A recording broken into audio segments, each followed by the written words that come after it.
Hello, and welcome to the virtual Scandinavia House and today's book talk, Tractatus Philosophico-Poeticus, featuring the author Signe Gjessing and translator Denise Newman, and will be moderated by Rosie Ellison-Balaam. The book is out now from Lolli Editions, and a big thank you to our friends over at Lolli for making this event possible. This talk is being recorded and will be made available on our website, scandinaviahouse.org, as well as our YouTube page. Feel free to ask questions in the chat section, and we'll get to them towards the end of the program. I'll also put a link in the chat section to where one could purchase the book. So moderating today is Rosie Ellison-Balaam, who is an editor and writer based in London, and she edits the Lolli in Conversation series. And she did do a Lolli in Conversation with Signe, and I will put a link to that conversation as well in the chat function. But please welcome Rosie. Hi, thank you, Kyle. Welcome, everyone. So this talk is a celebration of Tractatus Philosophico-Poeticus, an exquisite lyrical reimagining of Wittgenstein's philosophical work of 1922. Following on 100 years later from Ludwig Wittgenstein's Tractatus Logico-Philosophicus, Signe Gjessing has updated and reimagined the Tractatus, marrying poetry with philosophy to test the boundaries of reality. Stunning, knowing, and revitalising, and glinting with stars, silk, and ecstasy. It is poetry which exacts the logical consequence of philosophy, while locating beauty and significance in the nonsense of the world. Today, we are very lucky to have Signe Gjessing discuss the poem with translator Denise Newman, in a conversation touching upon the joining of poetry and philosophy and the process of reimagining and translating. Tractatus Philosophico-Poeticus is the first of Signe's poems to appear in English, but she has published several collections of poetry and a novella.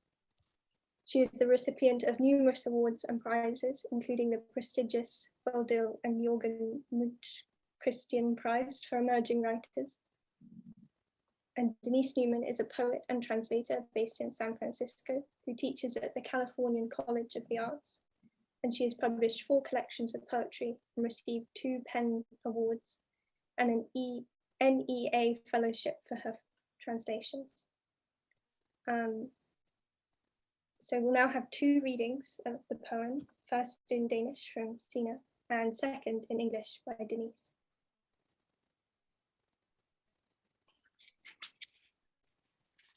Yeah. I will read from the book. First,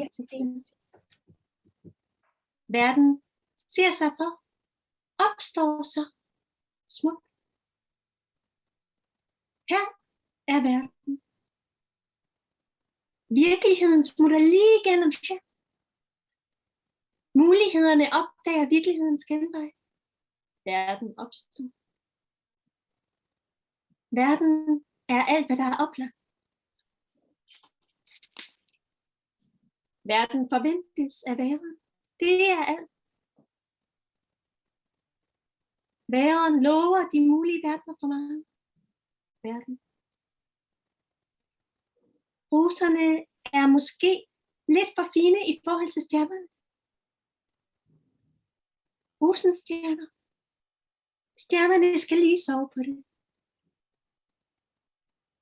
En verden fører til uro. Verden må ses som et skøn.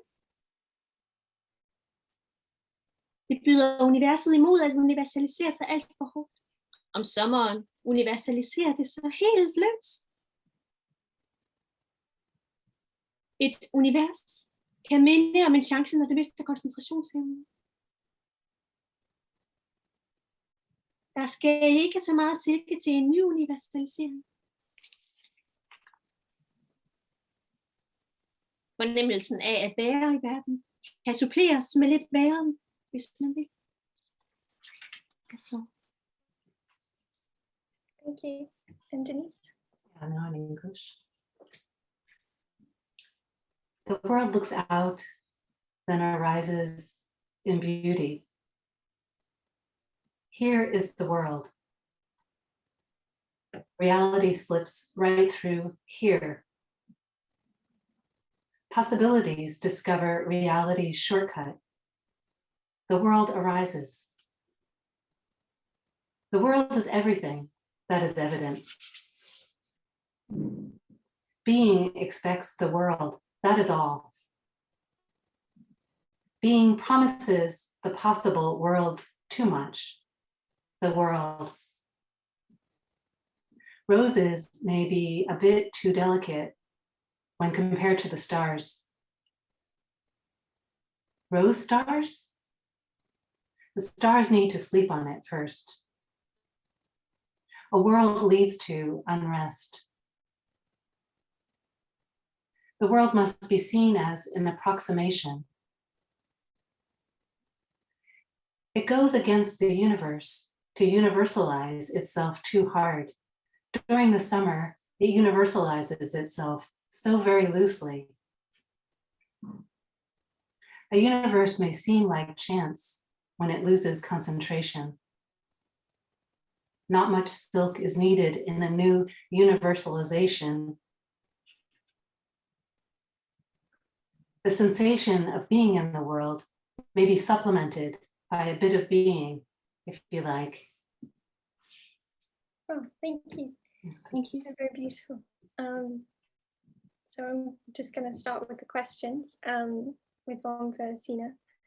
When did you first encounter the work of Ludwig Wittgenstein, and what led you to using his Tractatus as the basis of your poem?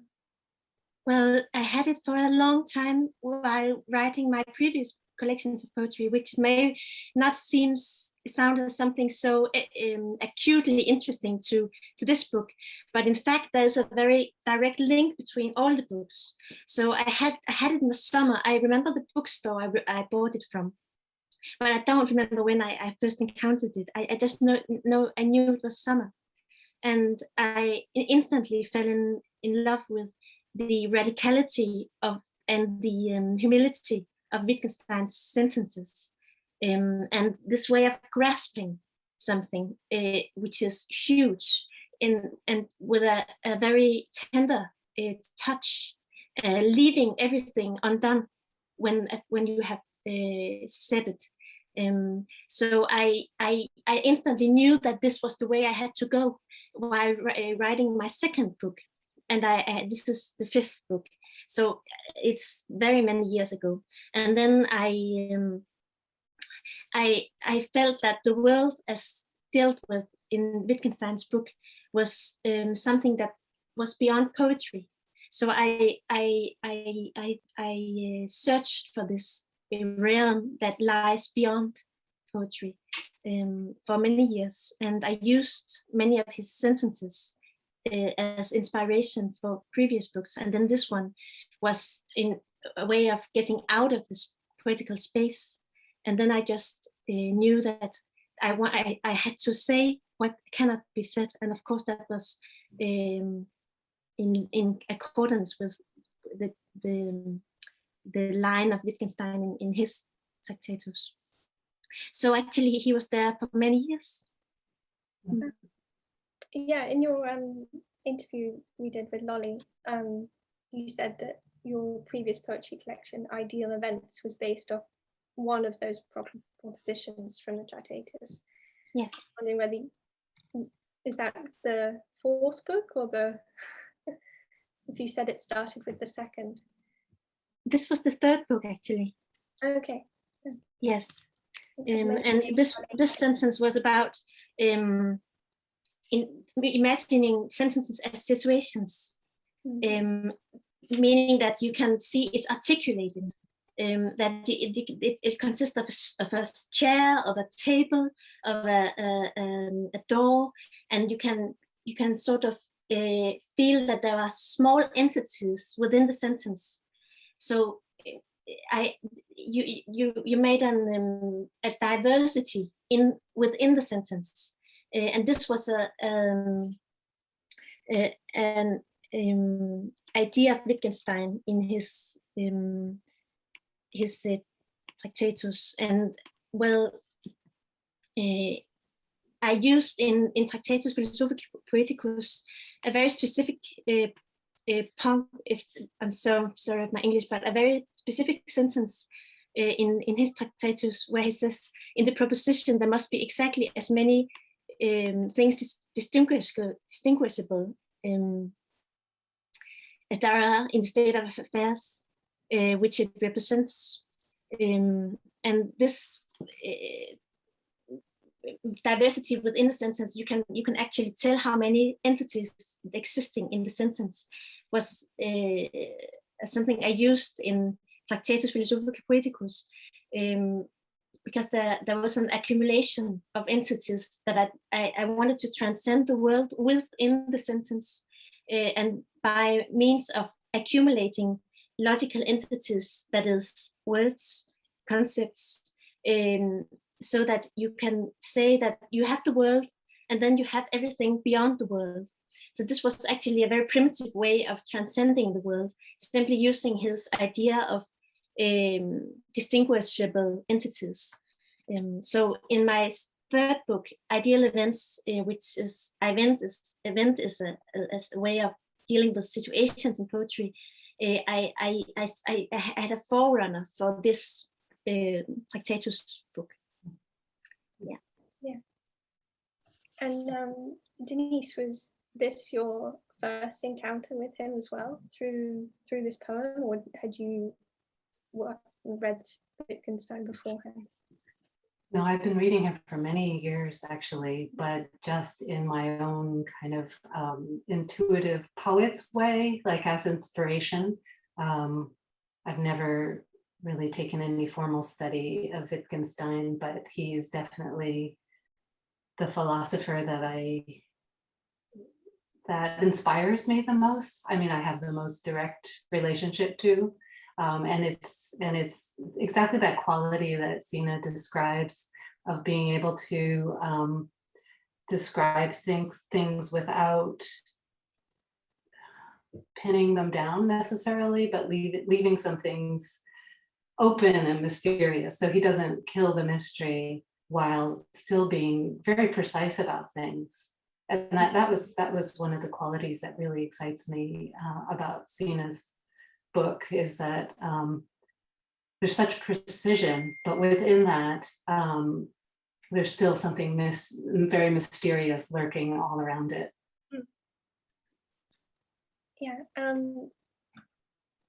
Do you think there is often a pressure when reading philosophy to feel like you understand it? And so with Wittgenstein, did you ever find him quite an intimidating character to tackle? Signe or Denise? Well, I know that Wittgenstein had a very great veneration for poetry, and Russell stated once that he has the disposition of an artist. And I think that it's like wrestling with something that is bigger than himself. He's doing in Tractatus, and he has a longing for everything that he does not state, and he has a love for everything that he does not manifest, and therefore I think he's a very non-typical philosopher. Well, he is, of course, a very outrageous philosopher in every sense of the word, and he himself has inspired me to creation. So I feel that everything that he does not say is dwelling within his sentences and his approach to philosophy in general. So I know that no one should comprehend him, and he states it himself in his last sentence, that you have to forget about it. You have to move towards something else. So in a way, he is like John the Baptist. He's preparing the way, but still he's very extremely immanent. I feel that his way of thinking is like a loop.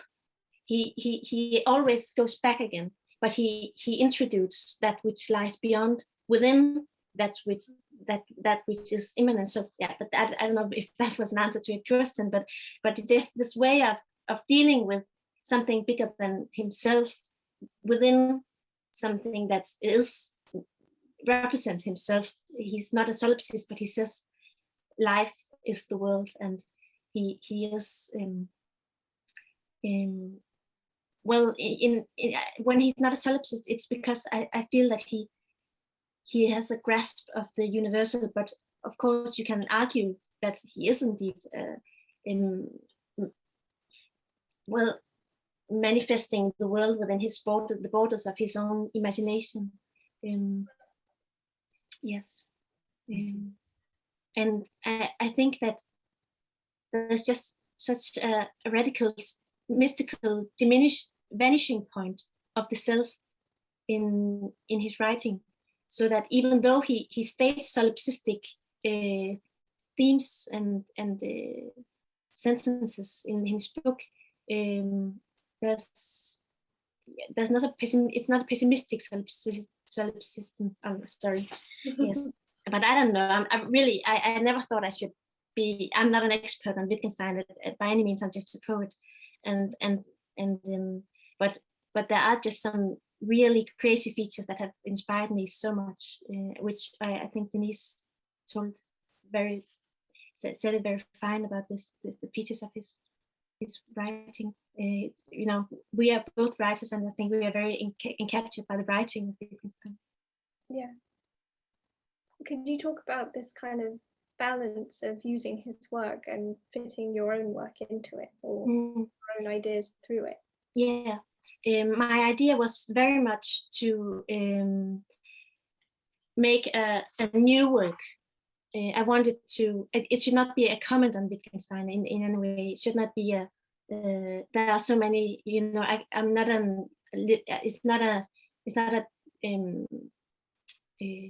tractate, it's not a tract, I don't know what you say in English, but it doesn't deal with Wittgenstein. It makes a new way of dealing with poetry, an attempt to deal with the same relation between two ways of thinking. While Wittgenstein wanted to relate to logic from philosophy, I just want to make a philosophy that relates to poetry. So that I wanted to make a system of my own. So actually, I have a system in a very simple system of the book that doesn't relate to Wittgenstein, but my way of writing does relate to Wittgenstein. So the way the book is written is according to Wittgensteinian propositions, but I wanted to deal with the possibility of the world, which is something Wittgenstein does not deal with more than in the way of having a logical scaffolding outside of the sentence. So I started out with having a world that is possible, but a very good idea, very likely to happen, but still possible. And then it happens, and it's without, it transcends itself, and then it goes out to the very many worlds. But then from within the one world, you consider the many worlds, and then in the next point, it goes out to the many worlds from within, from which you consider the one single world that is especially highlighted. So, and then from the highlight, you go to the everything, and then the dialectical way of dealing with everything by the while being one. So it does not. It tries to have its own quasi-philosophical system, but it would I think the point where it is most familiar with Wittgenstein is the consideration of the totality. And sorry, it's the view on totality is very similar to Wittgenstein's mystical feeling. He states that the contemplation of the world in subspecie aeterni is a contemplation of a limited whole, and he says that the total reality is the world. So this totality is what I deal with in my book, and I say it in the foreword as well. And it's my way of dealing with Wittgenstein, is dealing with totality. Thank you. And Denise, you are a poet in your own right, and your translation work appears to be very selective. So what drew you to translating Signe's Tractatus? Well, everything Signe's saying now is just confirming what drew me to it. I was quickly taking notes, Signe, as you were writing what the system was, because I could sense it, I felt it, but I couldn't outline it, or maybe I resisted trying to outline it. But yeah, it's so beautiful. Really, I mostly translate fiction. I think because I'm a poet, I know how impossible it is to translate poetry, and I've tried to avoid it. But this book really spoke to me. And oddly enough, I heard you read Signe at the Beauforum in 2015, just by chance. I was just in this crowded book fair walking by, and there you were on the stage, and I heard you read. And then in a cafe in Copenhagen, Gyldendal had these postcards of poets, and I had your postcards. I've had your postcard around my desk for a long time. So then when Søren from Van Kunsten asked me to translate this book or consider translating it, I knew exactly who you were, and I was just very excited. I knew that it was going to be an important book for me, and it really was. It's that rare feeling where I wish that I had written this. So translating it is like second best, because you get to be in the imagination of the writer, like reading it very deeply. But of course, much higher stakes, because you have to reproduce it in English. And I felt like it was possible, unlike a poet, say Pablo Neruda, where the sonority of the language is so important to the meaning and the experience of it. I felt like Signe's poem, which was more objective and had these philosophical tone, I thought that would probably translate well into English. And I think we were both surprised early on that it was doing okay in this parallel way. Really, yes. Did you was it quite a collaborative process then? How much were you in contact during the translation work? Well, I was really grateful that Signe wanted to be part of it and would give me feedback. I don't like to burden the writer too much with too many questions. Yes, just more is more about this. I loved every time you wrote to me about it. It has been very interesting. So, and then I'm quite surprised as well that we managed to do it. But you did. I'm very grateful. Yes. Can you give any examples of something that you needed help with the translation from Signe, or something particular that needed to be right? Yeah, I think people could hear probably in just that first section that there were a lot of phrases, colloquial phrases, that translated well into English, like "Hvis man vil," if you'd like, or "Stay out, that is all," or even the phrase "Sove på det," sleep on it.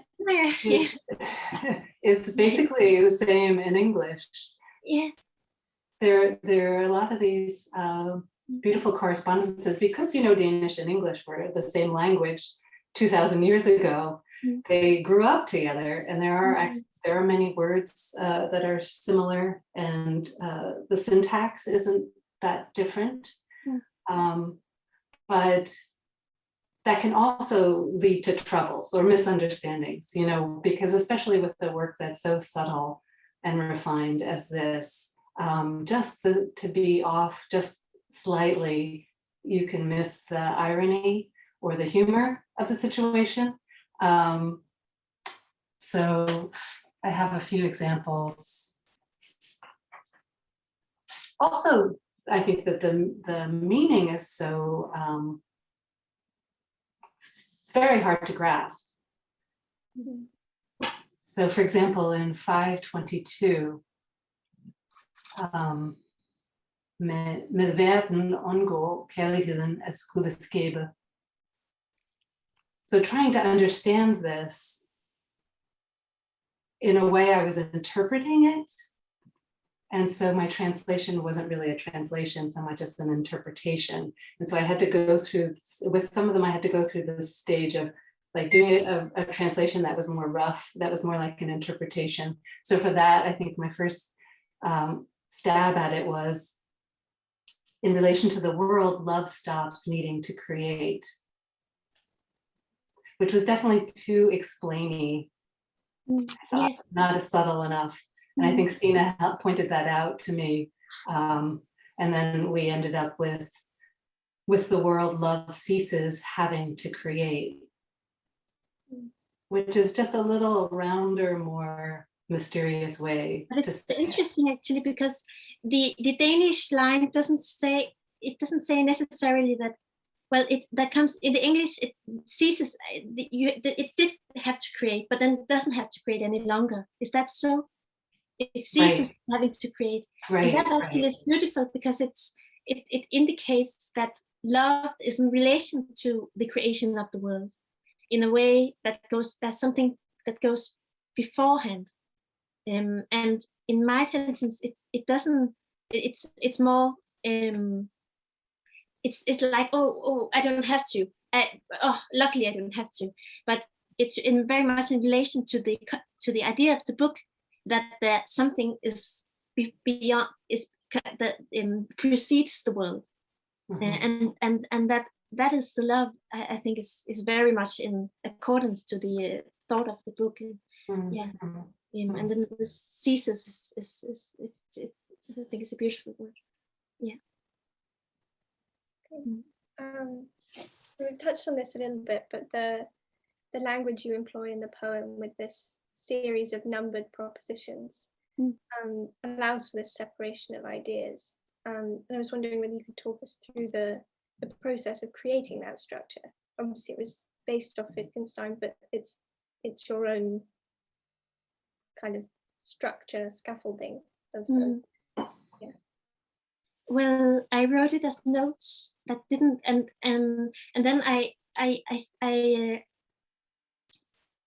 know that Wittgenstein did that as well. Of course, he wrote these small notes, and I have a friend in Denmark who actually planned to release a little box with small papers inside, on which there was a Wittgensteinian note, in order to make this public, this note system. But then once I then collected these small notes in systems, and it's actually a long time ago. It was actually in 2017. And I don't remember so very well how I did it, but I just knew that I had a scale with 4 dimensions, 4 corners of the scale, a diagram. It's called in Danish. I don't know. It's like this, and then I had, this point was possibility, and this point was reality, and this point was singularity, and this was multiplicity or something like that. And then I put it down inside the system, and then I took them and put it into this system of Wittgenstein. So I just had an intuitive feeling of the relation between all the different sentences, and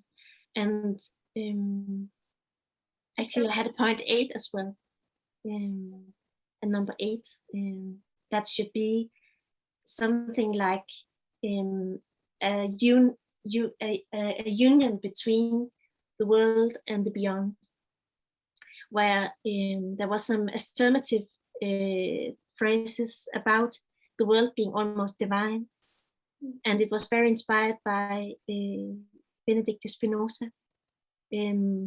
But I simply didn't like this holistic view of the world as something divine. And eventually I simply forgot that I had that, and then it didn't even came into a question whether this point should be with me. I just forgot about it actually. Yeah. So now it ends with the dialectical tension between the particular and the universal, or the totality and the particular, which is a theme that colors the book on all of the sentences. Yeah. Sounds like quite a physical process with the kind of notes and the diagram and moving things. Yeah. As I wouldn't say that it was necessary to the book, this diagram. It was more like a fun thing to me. But of course it was a step to making these small sentences make sense with each other. But I don't really remember it so well, actually. And Denise, was it easier or harder having this kind of structure, having these single lines to deal with, rather than the kind of continuous text of the novel? I found it easier, actually, and this project was really a refuge for me during the pandemic. You know, I was teaching online, everything was online. We were also isolated from each other, but I always trusted that I could just get into this world that Signe has created. And so it helped to have these little pieces of it, you know, like I could do it in between things. I could just slip into one of them and work them out and then move between them. So it was a great organizing way also to hold it in my mind in pieces. And it didn't, you know, writing experimental poetry myself, it didn't feel strained. I mean, it felt very familiar, actually, formally. Great. And so in your, I was going to ask about the kind of, you said totalitarianism, or not that, sorry, totality is the kind of foundation of the poem. But I kind of found that there was this rhythm of like ecstasy through it, these kind of little bits of stars and flowers and silk, and I was wondering whether you could talk about those kind of almost joyous elements that run through it. Well, when I say totality, I mean there's something that is beyond totality. It's all these things that are, it's this feeling of being extra, something more than everything. There are numerous states that says, well,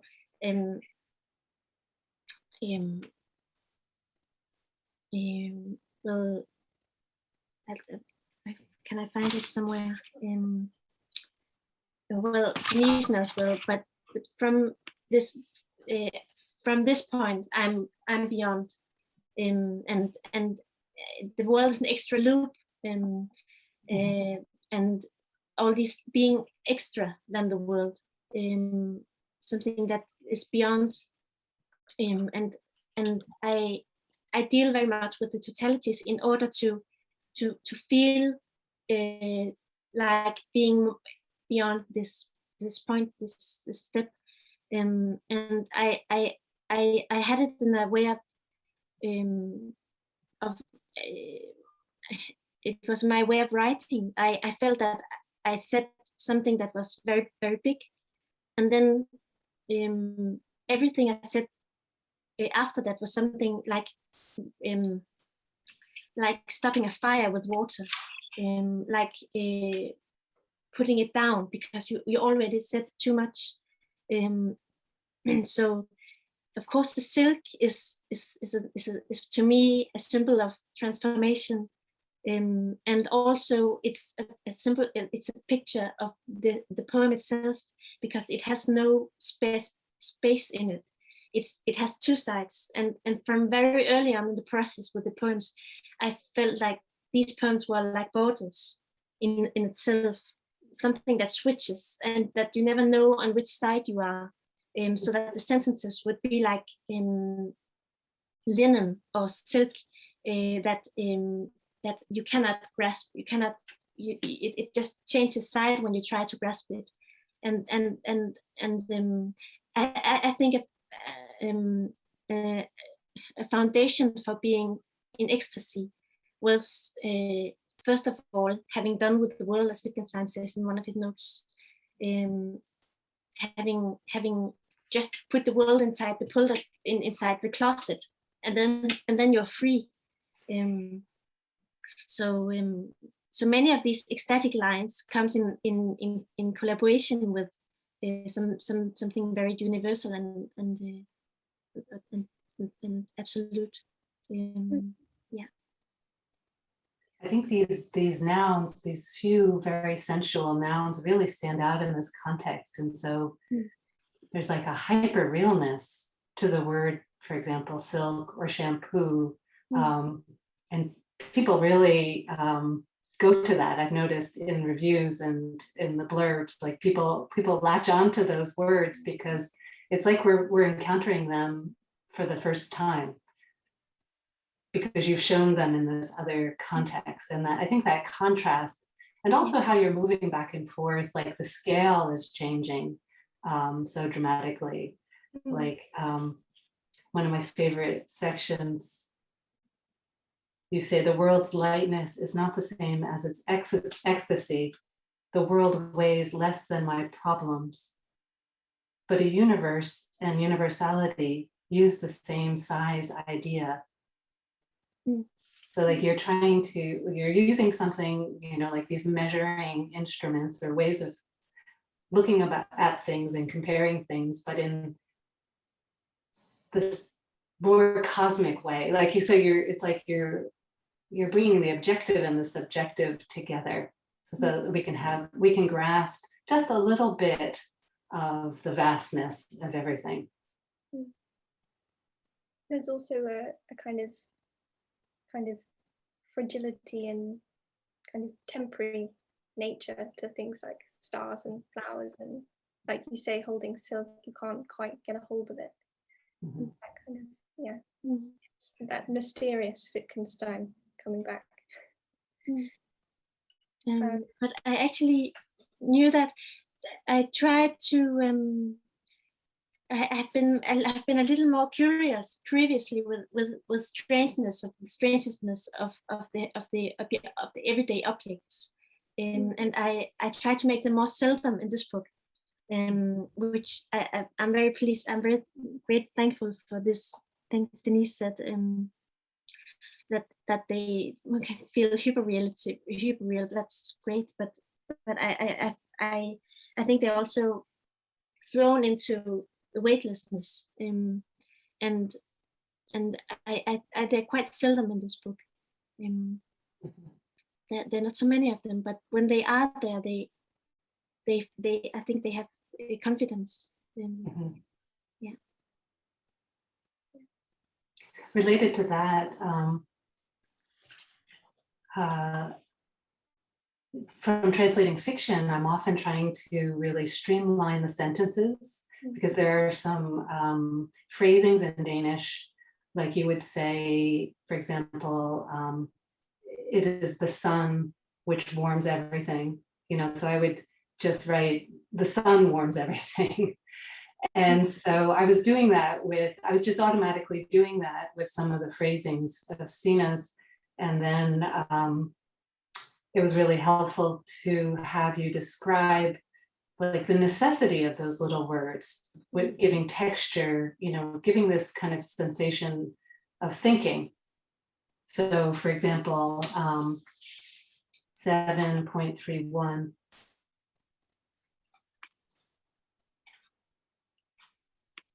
I think earlier I had written something like, the silk is tricky to carry and often gets dirty, not the world. But then Signe pointed out, no, we need those little words, the which and the it is. So then it ended up, it's the silk that is tricky to carry and often gets dirty, not the world. Yeah. It shows the thinking or the grappling with it, I think, that and the smoother sentence would have had such a different atmosphere. Yeah. It's the voice that is most important in the poem, not the objects. They are like extra things, but yeah, these small phrases are what the poetry is made by, I think. Yeah, I also feel like those phrases are perhaps for somebody who is intimidated by philosophy or poetry. Those are like the way in. They're the colloquial kind of informality kind of. Yeah, there's like just in case or yeah, those kind of little things that hook you in. So we're coming nearish the end. So I was going to ask whether what's next for you, Signe? Are you continuing the process with Wittgenstein, or can you move on? Or can you move on? Yes. I have made a book which is everything but thoughtful, everything but contemplating. It's an action poetry, which to me is almost a resurrection of poetry, because this was beyond this was beyond the space, and now I have re-entered the space with a new confidence. So I'm very I'm very thankful that it was possible to re-enter into the space with the knowledge that and all of the knowledge of the vast beyond that this book taught me. I re-enter with something that is definitely not philosophy. Not definitely not. It's not. It's like pure act. Okay. Have we got any questions in the chat, Kyle? Right now, there's no questions in the chat. No Just a few comments. So. Okay. I'm gonna ask another question then about I think I asked in the interview whether I said that Wittgenstein had predicted that his work would not be properly understood or appreciated. And I asked whether your approach to his text would create a new understanding and whether it would be one he would agree with or not. Whether you could talk about. Well, I'm very sure that it will not render any new understanding, but it does wrestle with the creativity of Wittgenstein, and I know that he approaches much poetry, but I do not think that he would love my book unnecessarily. I think he will. I am going inside of inside of what he didn't wanted poets to do, not philosophers to do. But I think perhaps he will laugh a little. I hope very much, and perhaps he would actually do with my book as he wanted people to do with his book. That is, do not take it as serious, and actually looking at it with a view on that he shouldn't believe so much in my book as it does want people to believe in it, and that he should just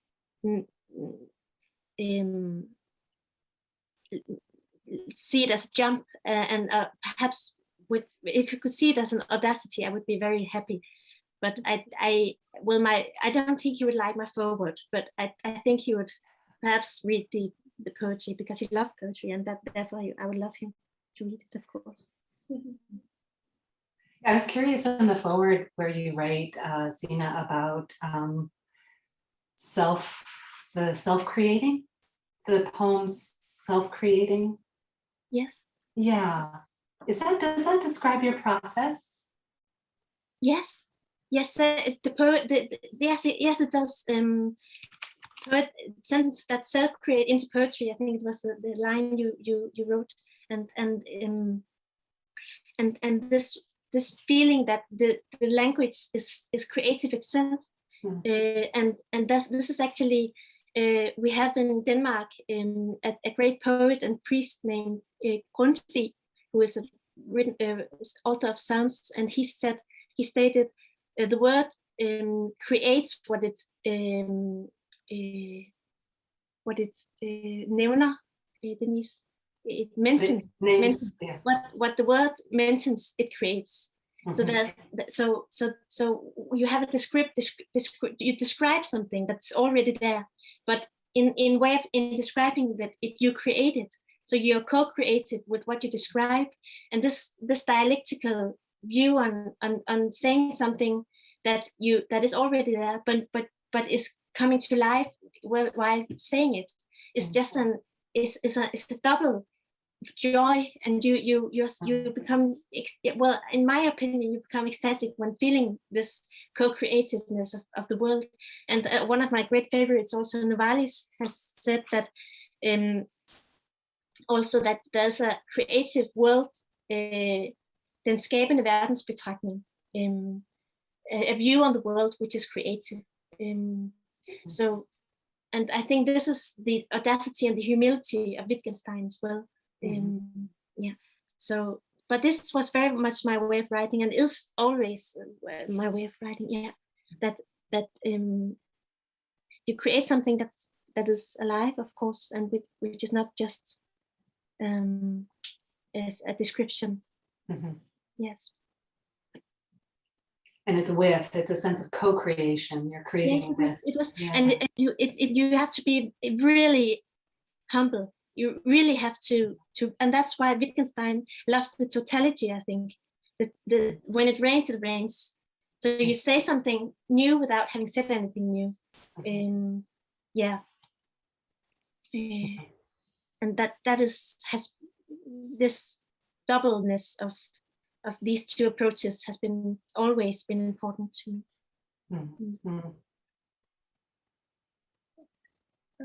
Have we had any questions yet, Colin? No, unfortunately not, but we can also end a little early too, if you would like. Unless any questions come in. Yes, please do. Is there anything else either of you would like to add about the process of the translation or process of writing? It's been very lovely to be in collaboration with Denise. Really, really such a humble soul, and very, very, very fine, and extremely interesting to work with. Okay, well, I think that's a very good place to end.